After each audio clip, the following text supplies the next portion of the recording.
ओम शांति। 8 मार्च 2024 के श्री बाबा के मधुर महावाक्य। मीठे बच्चे, बाप की सकाश लेने के लिए खुशबूदार फूल बनो। सवेरे सवेरे उठकर याद में बैठ प्यार से बाबा से मीठी मीठी बातें करो। प्रश्न: बाप को सब बच्चे नंबरवार याद करते हैं, लेकिन बाप किन बच्चों को याद करते हैं? उत्तर: जो बच्चे बहुत मीठे हैं, जिन्हें सर्विस के बिना और कुछ सूझता ही नहीं, जो अति प्रेम से बाप को याद करते, खुशी में प्रेम के आंसू बहाते, ऐसे बच्चों को बाप भी याद करते हैं। बाप की नजर फूलों तरफ जाती है, कहेंगे फलानी आत्मा बड़ी अच्छी है। ये आत्मा जहां सर्विस देखती भागती रहती है, अनेकों का कल्याण करती है, तो बाप उसे याद करते हैं। ओम शांति।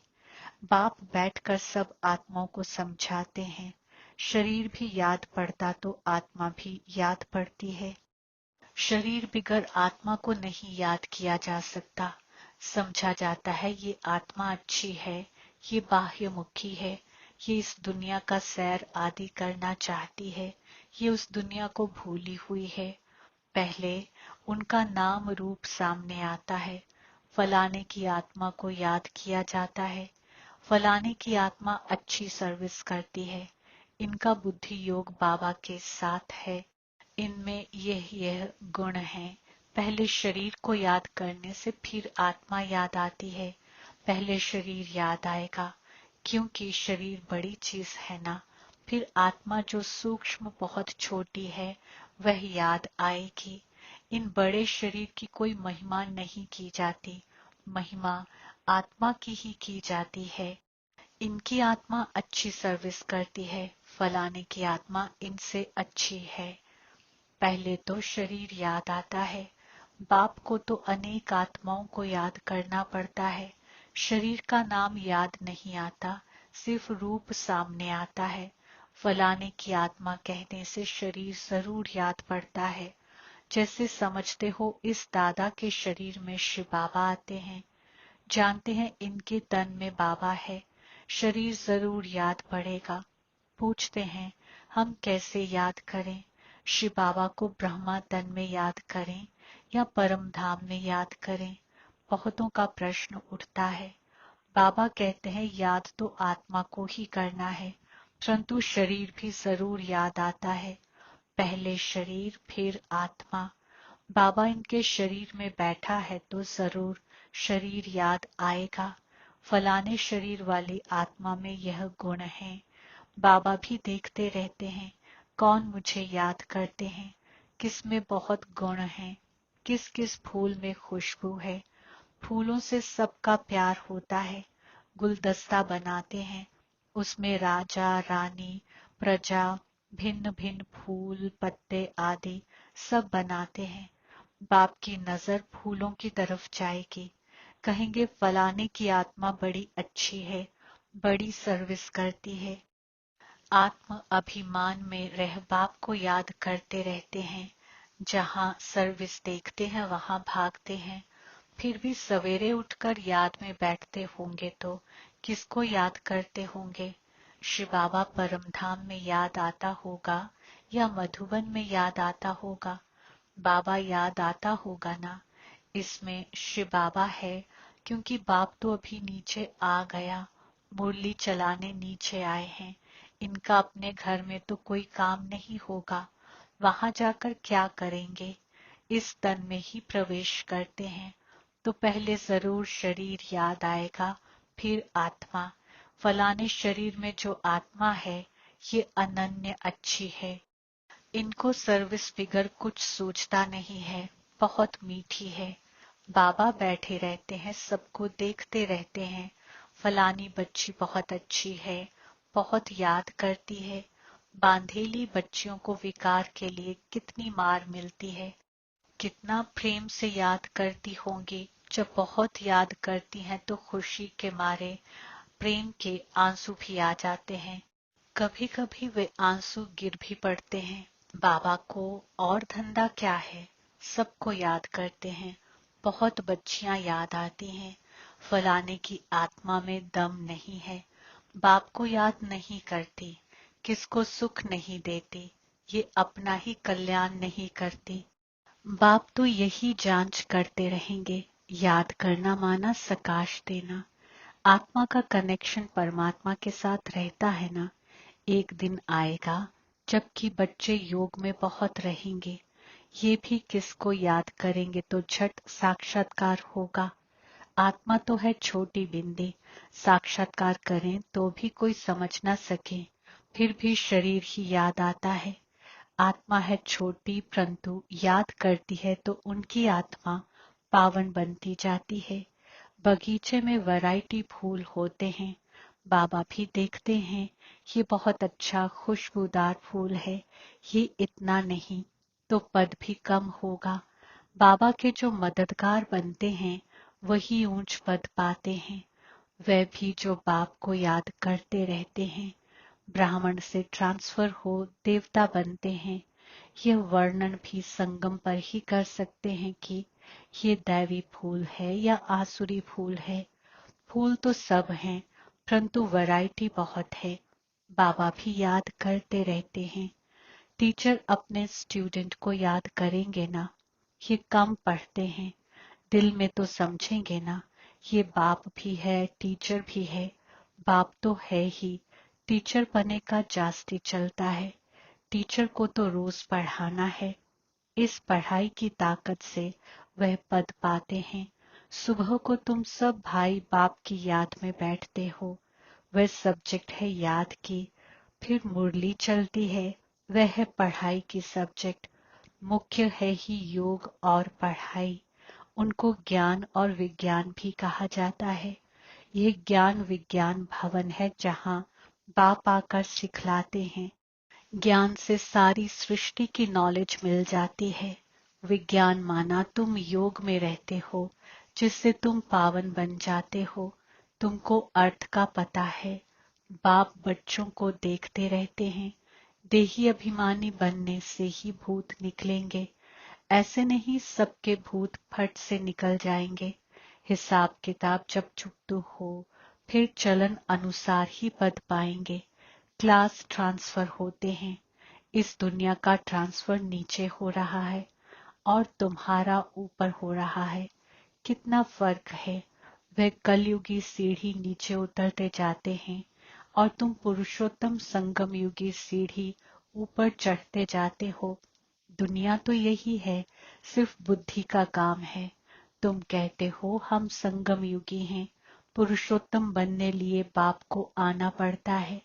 तुम्हारे लिए अब पुरुषोत्तम संगम युग है। बाकी सब घोर अंधियारे में है। भक्ति को वे बहुत अच्छा समझते हैं क्योंकि ज्ञान का उन्हों को मालूम ही नहीं है। तुमको अभी ज्ञान मिला है तब तुम समझते हो। ज्ञान की एक चुटकी से आधा कल्प के लिए हम चढ़ जाते हैं, फिर वहां ज्ञान की बात भी नहीं होगी। ये सब बातें महारथी बच्चे ही सुनकर धारण कर और सुनाते रहेंगे। बाकी तो यहाँ से निकले और खलास। कर्म अकर्म विकर्म का राज भी भगवान ही समझाते हैं। ये है कल्प का संगम युग। जबकि पुरानी दुनिया खत्म हो नई दुनिया स्थापन होनी है। विनाश सामने खड़ा है। तुम संगम युग पर खड़े हो और मनुष्यों के लिए कलयुग चल रहा है। कितना घोर अंधियारा है। गिरते ही रहते हैं। कोई तो गिराने के निमित्त भी होगा। वह है रावण। इस सभा में वास्तव में कोई पतित बैठ नहीं सकता। पतित वायुमंडल को खराब करेंगे। अगर कोई छिपकर आकर बैठते हैं तो उनको चोट भी लगती है, एकदम गिर पड़ेंगे। ईश्वरीय सभा में कोई दैत्य आकर बैठते हैं तो झट पता पड़ेगा। पत्थर बुद्धि तो है ही, बाकी भी पत्थर बुद्धि हो जाएगा।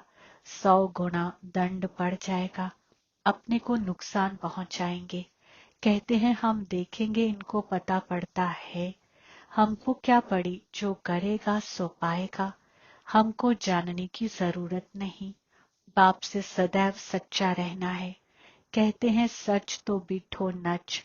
सच्चे रहेंगे तो अपनी राजधानी में भी डांस करेंगे। बाप है ही ट्रुथ अर्थात सत्य, तो बच्चों को भी ट्रुथ बनना चाहिए। बाबा पूछते हैं शिव बाबा कहाँ है? कहते हैं इसमें है।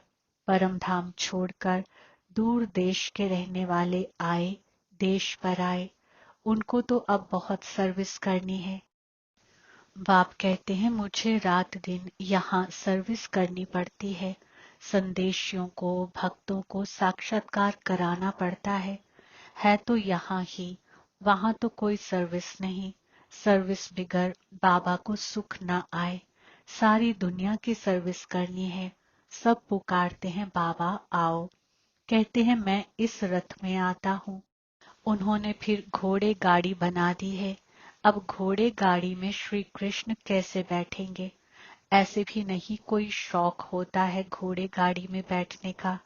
देही अभिमानी और देह अभिमानी बनने की बातें संगम युग पर ही होती हैं, और सिवाय बाप के ये बातें और कोई समझा भी नहीं सकते हैं। तुम भी अभी जानते हो, पहले नहीं जानते थे।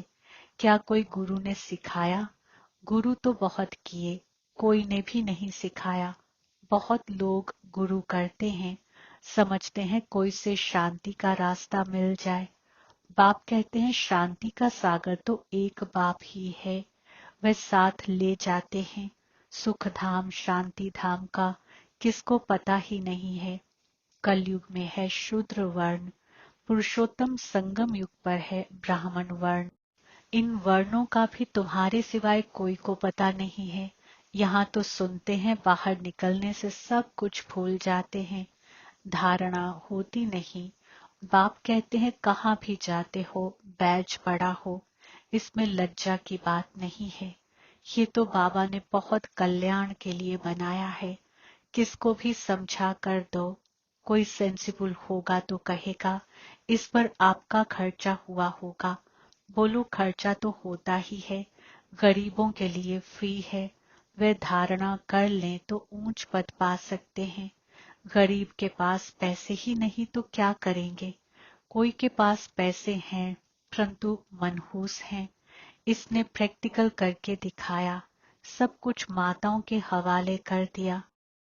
तुम बैठ सब कुछ संभालो, क्योंकि अब तो ये ज्ञान मिला है कि पिछाड़ी में कुछ भी याद न आए। अंतकाल जो स्त्री सिमरे डॉट डॉट डॉट। बड़ी बिल्डिंग्स आदि होंगी तो अवश्य याद पड़ेंगी, परंतु थोड़ा भी ज्ञान सुना तो प्रजा में जरूर आएंगे। बाप तो है ही गरीब निवास। कोई कोई के पास पैसे होते हैं तो भी मनहूस होते हैं। ऐसे नहीं समझते कि पहला वारिस तो शिव बाबा है। भगवान वारिस तो भक्ति मार्ग में भी है।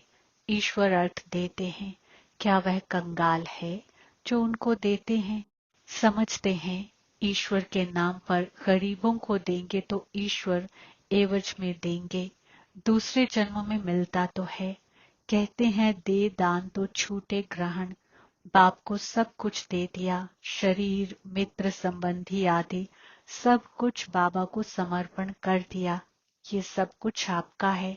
इस समय सारी दुनिया पर ग्रहण लगा हुआ है। वह कैसे एक सेकंड में छूटता है? काले से गोरे कैसे बनते हैं, ये अब तुम ही जानते हो, फिर औरों को समझाते हो। जो कहते हैं हम अंदर में समझते हैं, परंतु किसको समझा नहीं सकते हैं, वह भी कोई काम के नहीं। बाप कहते हैं दे दान तो छूटे ग्रहण।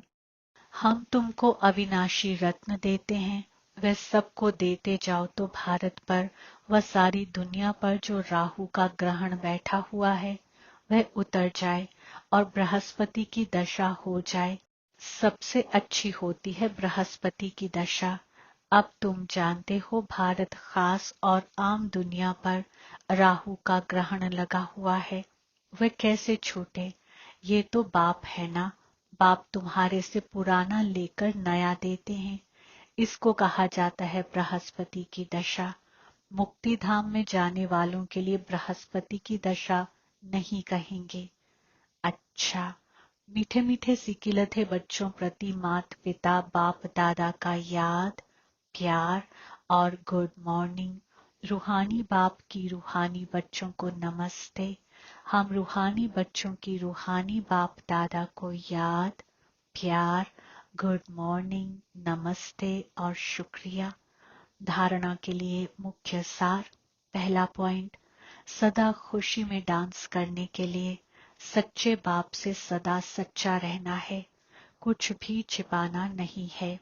दूसरा पॉइंट, बाप जो अविनाशी रत्न देते हैं वे सबको बांटने हैं, साथ साथ श्री बाबा को अपना वारिस बनाकर सब कुछ सफल करना है, इसमें मनहूस नहीं बनना है। वरदान, बिंदु और बूंद के महत्व को समझ अपनी श्रेष्ठ स्थिति बनाने वाले सिद्धि स्वरूप भव। स्पष्टीकरण, शिव परमात्मा की पूजा में एक बिंदु की विशेषता है, दूसरी बूंद बूंद की विशेषता है। दोनों का अपना महत्व है। आत्मा, परमात्मा और प्रकृति का यह खेल अर्थात ड्रामा, तीनों का ज्ञान प्रैक्टिकल लाइफ में बिंदु ही अनुभव होता है और बूंद है शुद्ध संकल्पों की समृद्धि, जिससे मिलन की सिद्धि का अनुभव होता है। रूह रिहान में प्राप्तियों की शीतल बूंदें बाप पर डालते हो, इसी से ही श्रेष्ठ स्थिति बन जाती है। इसी का यादगार भक्ति में भी चला आता है। स्लोगन, ज्यादा बोलने से दिमाग की एनर्जी कम हो जाती है, इसलिए शॉर्ट और स्वीट बोलो। ओम शांति।